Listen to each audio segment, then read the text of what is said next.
buzaca kubura nawe uzatabarwa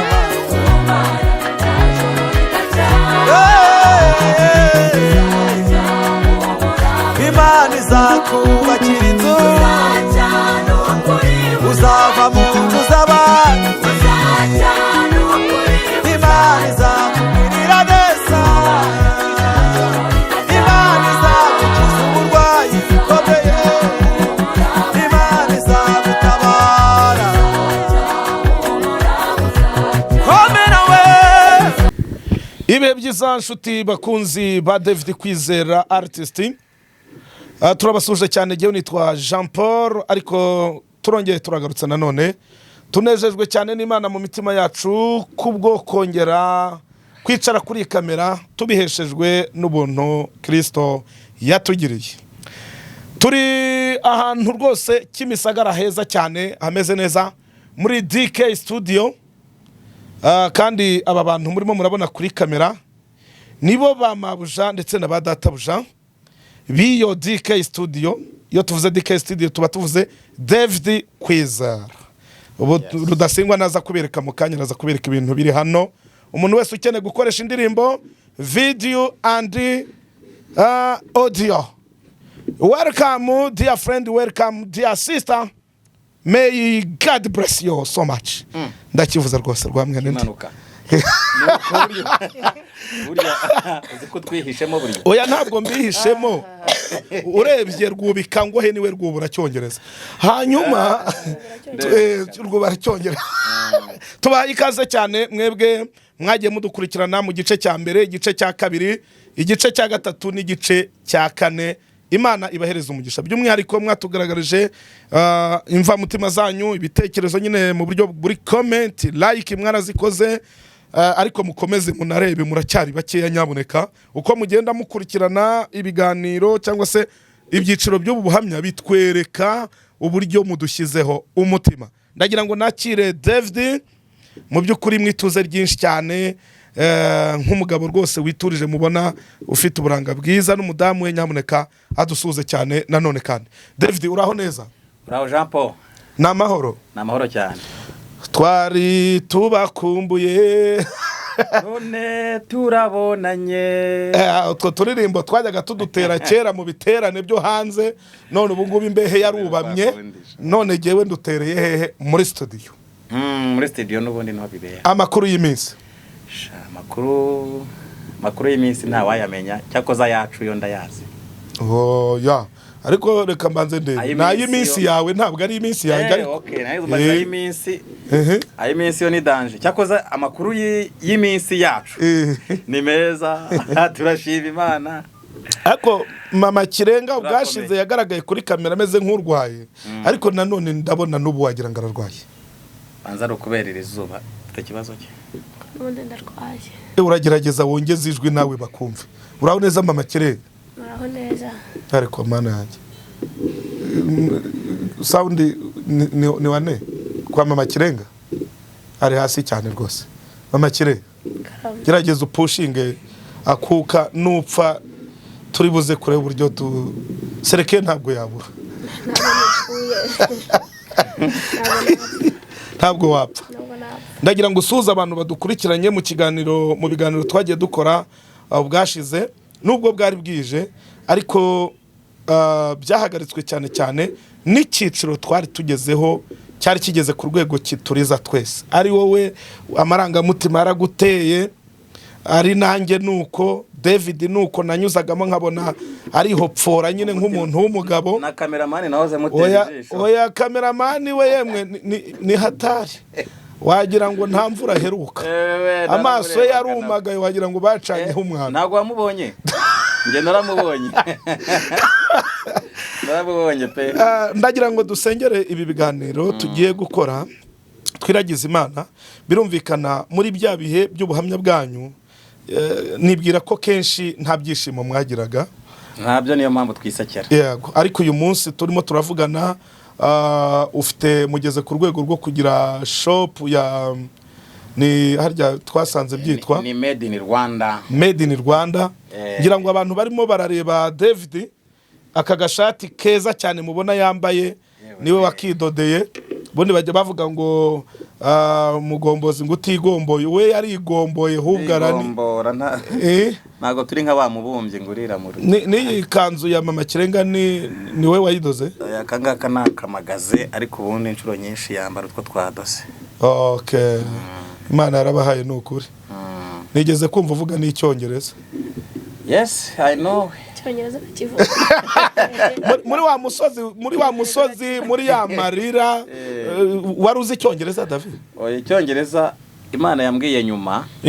Irambwira iti nzakwigisha n'indimi. Yego. Hibaza ibyo ari byo bikanyobera ariko ubu mvuga icyongereza wabyumvaga.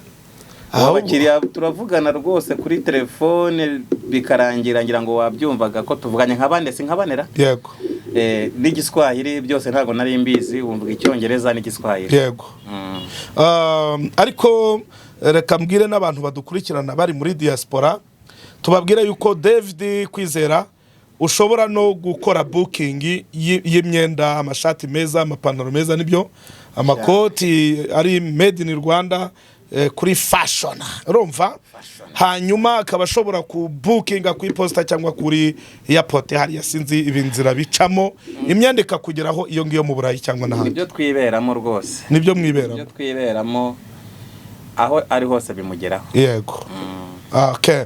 Hanyuma ndagira ngo dusenge dukomeze ibyiciro byacu byo buhamya. Amen.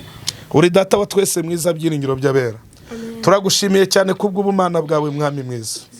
Nejejwe cyane na mama Kirenga na papa Kirenga na Rudasingwa nanjye Jean Paul twicaye ahangaha.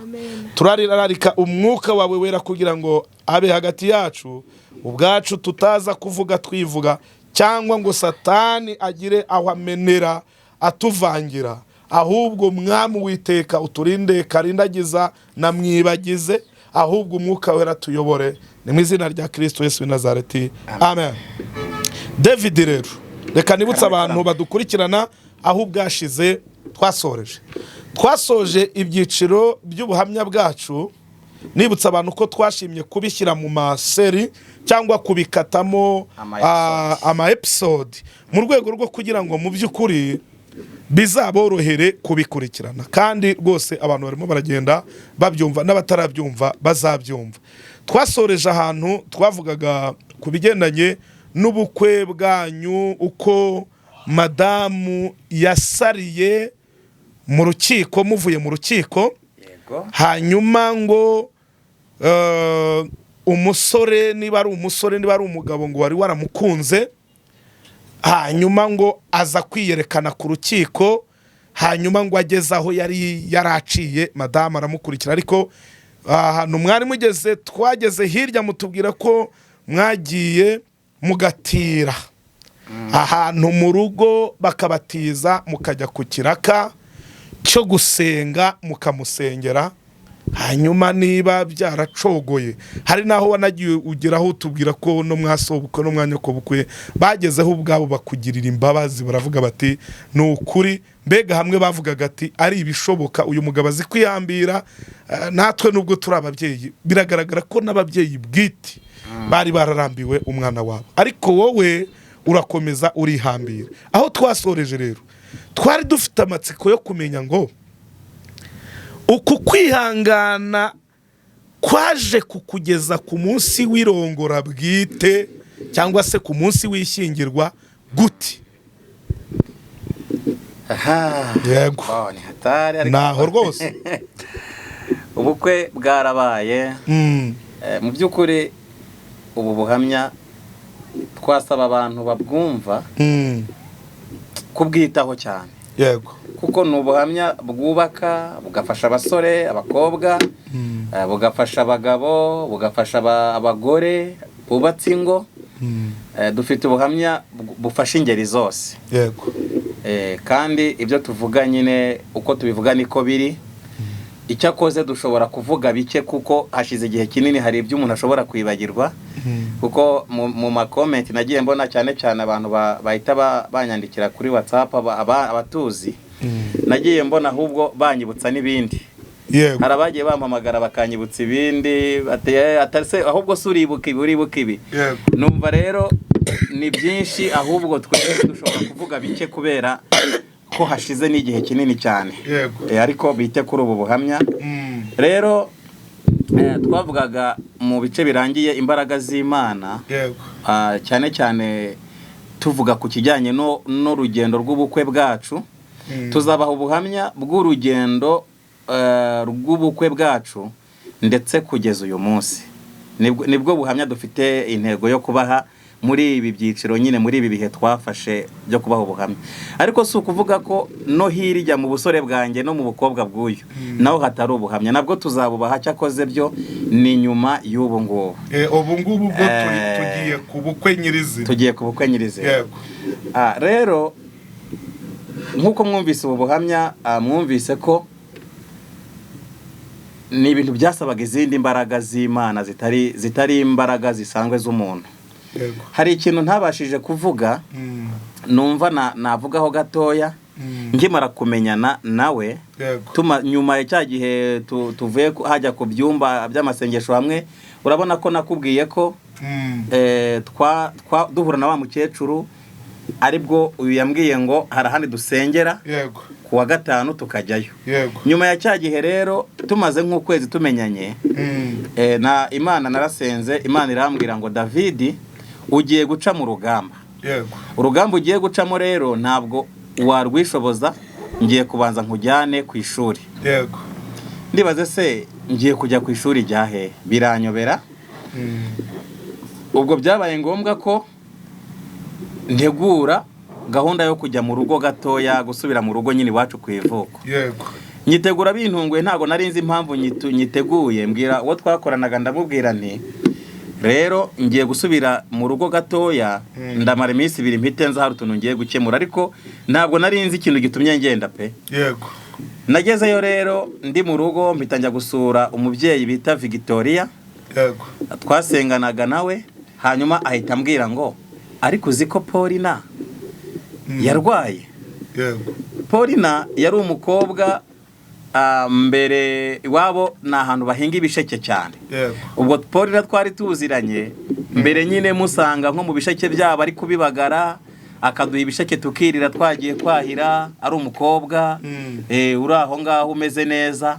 Ariko aza kuko uwo mubyeyi nawe yarabizi ko twajyaga dukunda kurya ibisheke kwa Paulina. Ahita ambwira ngo uziko Paulina yarwaye. Ubwo niko kumubwira ati none se yararwaye, ati tujye kumusura. Dupanga kujya gusura Paulina. Tugezeyo rero nasanze ariho hantu Imana yanyohereje kugira ngo njye kuhigira, kuko aho hantu naje gusanga iyo ntahagera ahari urugendo rw'ubukwe nanjye nakoze nshobora kuba ntari kurushobora. Yego. Kuko narahagaze nsanga uwo Paulina yararwaye, baramuroze, yazengurutse ku byumba byinshi bishoboka. Arangije ngo barananirwa, baravuga ngo nagende mu rugo ajye gutegereza gupfa. Nawe rero ngo ahabwa isezerano ko hari umuntu ngo Imana igiye kumwoherereza. Iyo yari afite isezerano ko Imana igiye kumwoherereza umuntu, ngo kandi uwo muntu ngo kazamugiriraho umugisha, ngo kandi katagipfuye ku bw'uwo muntu ko azakira. Yego. Paulina rero ntatinze nahageze, ndumva nahamaze amezi 3. Nahageze icyo gihe ngira ngo hari mu kwezi kwa 9, mpava mu kwezi kwa kubunani ku itariki 2. Yego. Niho nahavuye. Uko najyanye na Victoria ngo ngiye kubasura, tugiye gusura Paulina gato. Narahageze Imana ihita ihamfatira. Nahavuye hashize amezi 3.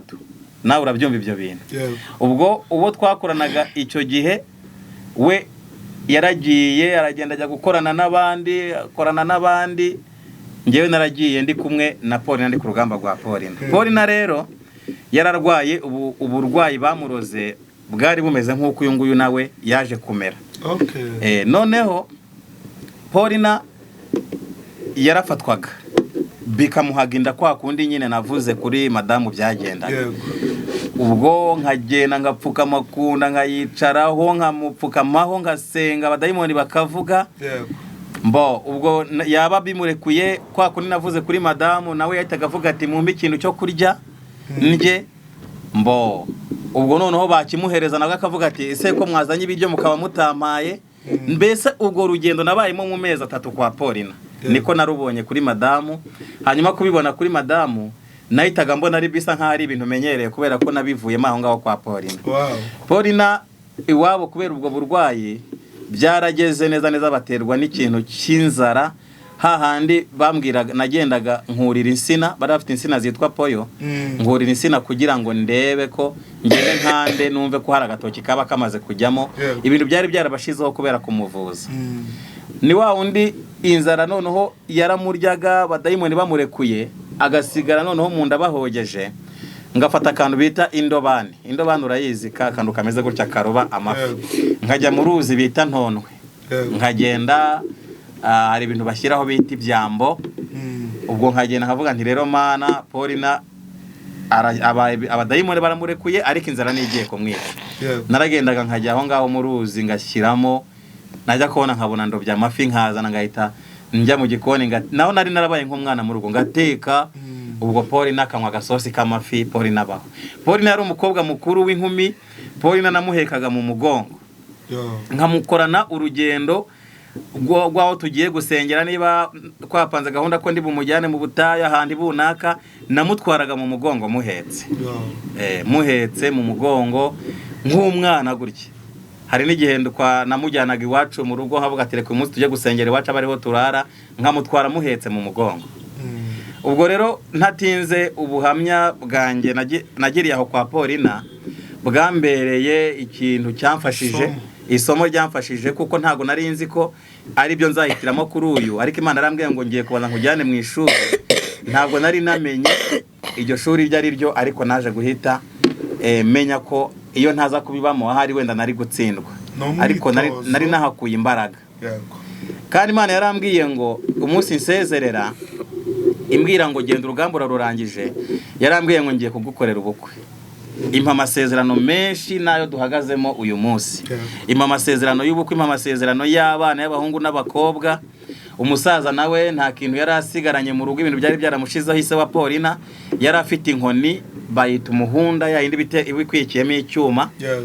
Arambwira ati rero mwana wanjye, yajyaga akunda kubona igihe iyo nabaga ngiye iwacu nijoro mvuze ngo ngiye nk'iwacu kubasura gatoya muri amezi 3, nakundaga kwitwaza iyo nkoni nkayijyana.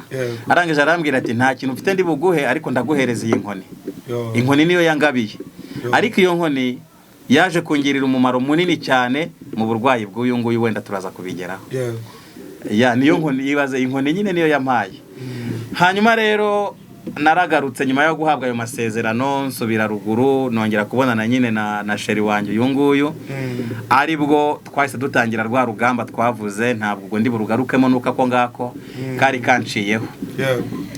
Ikindi rero ntabura kuvuga, mba ngira ngo mvuge imbaraga z'Imana, abantu bumve ko niba Imana yaravuze ngo nzagukorera iki, nta kintu wakora nyine ngo Imana ibure kugikora. Upfa kuba uyizera. Hari igihe cyageze tukimara kuva muri bwa bukwe bwa bundi nyine bwa bukwe bwo mu rugo bwo gufata irembo gusaba. Hahandi madamu yabuze agashumi. Hagati ubushize mu kiganiro navuze ko kuva ubwo urugendo rw'uburwayi bwa madamu kugera ku bukwe byafashe amezi 9, ariko nakibeshyeho narabaze nsanga na amezi 11. Kuko ubukwe bwo kujyayo bwabaye ari mu kwezi kwa munani 2009. Hanyuma ubukwe bwo gushyingirwa bwabaye mu kwezi kwa 7 2010. Urumva ko na amezi 11.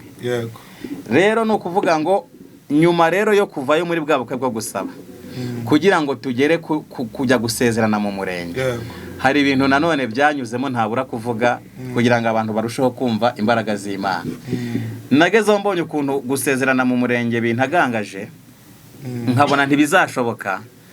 Ndangije n'amajwi yanabwirwaga menshi ati n'ubundi ntibizashoboka, n'ubundi ni umusazi n'ibiki kandi nkumva sinshobora kumureka. Napanze kumutwara nishingiye.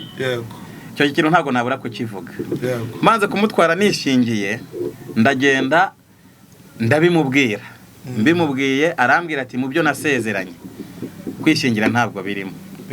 Ubwo urumva habaga ari mu gihe urumva abantu bazi uburwayi bw'abadayimoni kuriya iyo bigufashe uburwayi nyine ariko iyo bikurekuye niba ari n'umunota umwe uba uri muzima uba uri muzima uba ushobora kuvuga ibintu bizima ukumva icyo umuntu akubajije mu gihe rero ubwo yarabaga afite agahenge nibwo namubwiye ko nshaka ko twishingira aramakanira arambwira ati ntabwo bishoboka ntabwo nakishingira ariko ubwo iyo namaraga kubimubwira naragendaga ngasenga tumva rero mana wambwiye ko uzankorera ubukwe none birakunaniye dore reba ibyo gusezerana mu murenge biranze kubera iyi mpamvu none rero ngewe ngiye gukoresha imbaraga zanjye cyakoze niba uzi ko uzabukora ibyo ntegura ntibikunde kwishingira barabyanze abyanze manganire na wa mubyara wanjye David twakoranaga arangije arambwira ati wowe niba unumubwiye akanga uzamufate ku ngufu icyambere nuko agukunda nawe ukaba umukunda uzamufate ku ngufu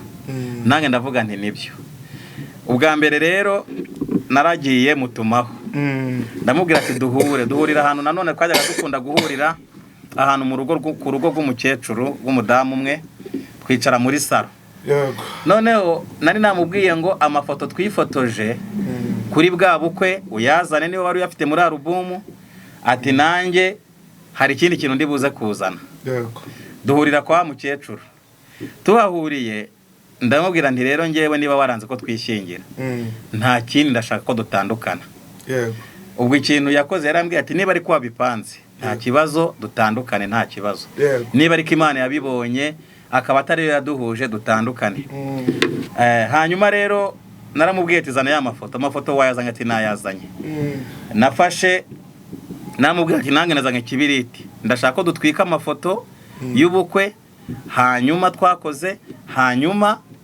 tugatandukana nge nawe naramubwiye ni ngaho kuri ifoto imwe muri alubumu ayikuramo ayifata mu ntoki gutya atungurwa no kubona nazanye ikibiriti abona ndiseriye nanjye ncana umwambi nge cana umwambi intoki zanjye zarajugumiye gutya umwambi uranciye kugwa hasi ndamubwira ati nuko nacanye nabi ndongera ndacana nawe ucanye gatatu ubwo niko twatunguwe twese n'amarira hanyuma kandi birangira turi no guhanura duhanura turi mu masengesho uwo munsi wari uwo gutwika amafoto tugatandukana hanyuma birangira turi guhanura Imana ivugira muri nge ikavugira muri we nzabakorera ubukwe tugira ibihe byiza ku buryo twavuye bwije twari turi mu bihe byo gusenga kandi twari twagiye ngo ari umwanya wo gutwika amafoto dutandukane uwo munsi tuba turagiye ntibyaba ngeze mu rugo nganira na David ati wowe nta kigenda cyawe kubona utazashyingirwa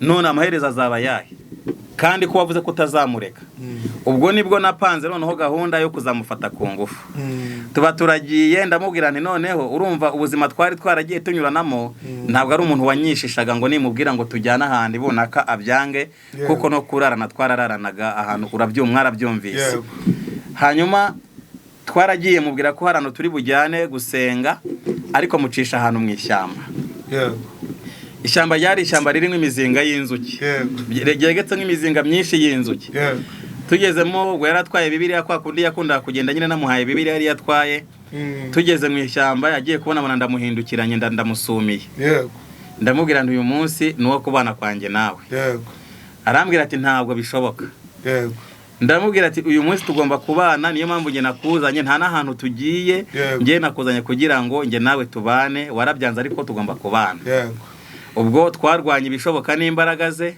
ariko uko ndwana niko numvaga umutima umwe umbwira uti David wari waravuze ko wari wararahiye waravuze ko nkumva ijwi riri kumbwira gutyo uko ijwi rimbwira gutyo nyine niko nagendaga ncika intege ariko we nyine afite imbaraga we yagwanaga ari mu mwuka yagwanaga ari mu mwuka ari gukomesha abadayimoni ubwo ko akomesha abadayimoni nkumva ndi kwigaya byaje kurangira uko nagiye kumufata ku ngufu tubigize ubutayu turasenga ubuhanuzi buramanuka Imana iti navuze ko nzabakorera ubukwe iyo si inshuro ya kabiri inshuro ya gatatu ibyo naragiye mbibwira David uwo mubyara wanjye nawe yitwa David umunsi umwe uzamuhamagare mu kiganiro umuganirize azabikubwira byinshi aba muri Kigali aba hirya ngira ngo aba muri Nyagatare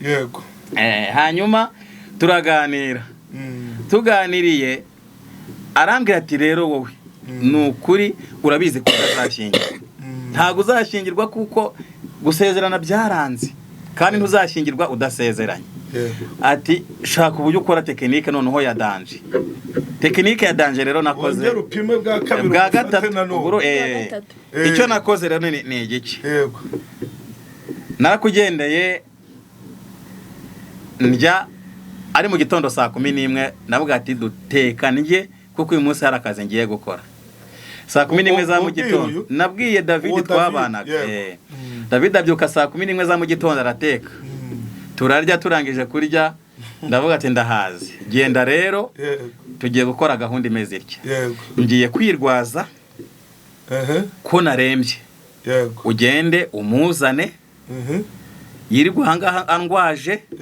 kugera nimugoroba hanyuma nimugoroba gahunda uze ari ukuntu biri buze kugenda bize gucamo arakomeza kubona ndende ndaza kurembuka icyo nakoze rero ni igiki icyo nakoze ni igiki rero David twarariye tumaze kurya aragenda aramubwira ati umva ati sheri wawe yarembye agiye gupfa njyewe yafashwe mu masaha 9 ati rwose ati n'urugamba ati ni ibintu bikomeye uyu nawe yahise agenda vuba niba ari agatoki yaciye aragateka n'utuboga azana ibintu byoroshye utuntu tworoshye tw'umurwayi ahita aza kuko nko mu masaa 2 za mu gitondo yarangezeho asanga ubwo naryamye nafashe ibintu by'ibiri twirosaga harabaga imbeho cyane dufite ibintu twirosa by'ibiringiti bikomeye nabyishizemo nambara ibikoti ibijaketi nka 3 kugira ngo nshyuhirane ndatutubikana umuriro icyunzwe cyari danje araza ubwo ngubwo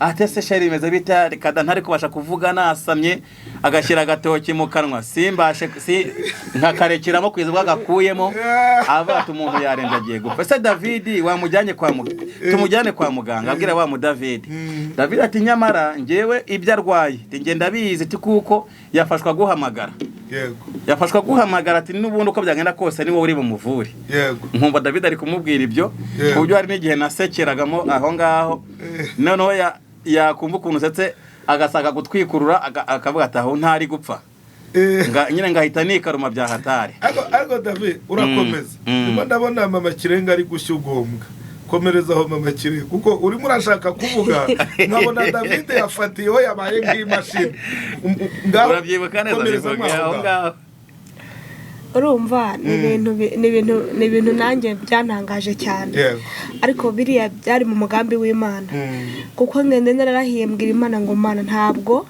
nzigera nishingira narasenze nubaha Imana yibwira ngo mu myaka 19 nigera uzampa umugabo nanjye muri iyi myaka yose nzakubaha kandi nanjye ntabwo nzishingira ntabwo nzabikora kandi nanjye nzakubaha mbihereza intego ndanabisengera n'Imana irabinyemerera muri icyo gihe rero niho rwose bantumyeho ngo yarembye ngo yarwaye ngo ibintu byakomeye urumva nawe sheri wawe yarwaye urumva yewe nakoze uko nshoboye kose ndahagera mageze nsanga koko nyine nkuko abivuze yipfutse ikiringiti ngira ngo nukubera imbeho ibikote yipfukapfutse noneho munyemana babanaga akambwira ati ngo ariko niwe urabimuvure nkagira ngo kumuvura no kumujyana kwa muganga ngatangira ngavuga ati ngaho se shakira umumotari umumotari rero arambwira ati ngo buretse ngo namuhamagaye ngo ari kuza ndategereza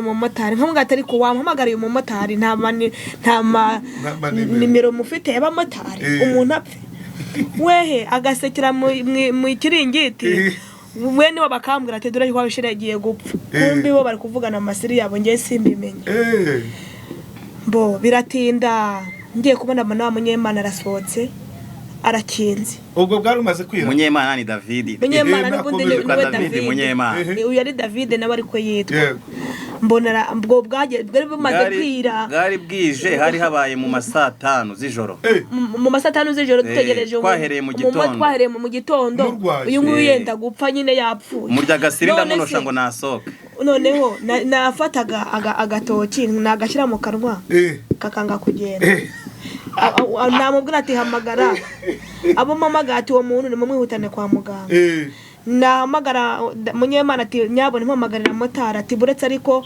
hari umuntu twateguye ari bumujyane ku bitaro ihangane nko mu masaa 5 dutegereje mu motari numiwe agahinda kanyishe ndi kujya mukoraho umuhanagura icyunzwe agatutubikana nkahanagura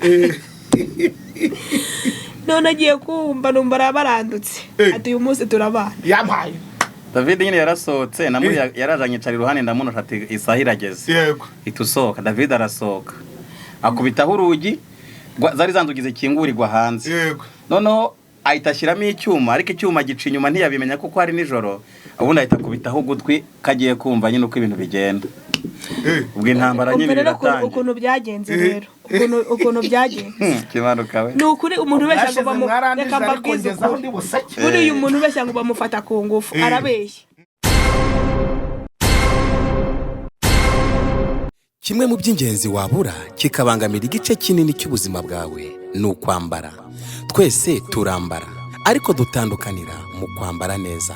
DC bisobanura David Clothing Limited ni igisubizo kubifuza kwambara neza. Tubadodera costume nziza cyane ku bagabo, tubakorera za bakosi nziza muri gukunda muri benshi. Tubakorera kandi imyenda y'ibirori, tudodera ibigo bitandukanye, amahoteli, ibigo by'amashuri, amakorari n'abandi benshi. DC nitwe twambika ibyamamare bitandukanye, abahanzi, abakinnyi b'amafilimi ndetse n'abandi. Waba uri kure bohereza ifoto yawe gusa tukakudodera imyenda yawe ikakugeraho aho waba uri hose ku isi. Tudoda n'indi myenda yose tutavuze, unafite design urayizana ukatwereka ifoto. Kandi tugira gahunda, abifuza imyenda yuzuye namwe irahari. Dufite shop irimo icyo wakenera cyose, n'amashati meza ya made in Rwanda arahari. Dukorera i Kigali mu nyubako ya Chic. Waduhamagara no kuri nomero 078 50 79 72. Iri no kuri WhatsApp.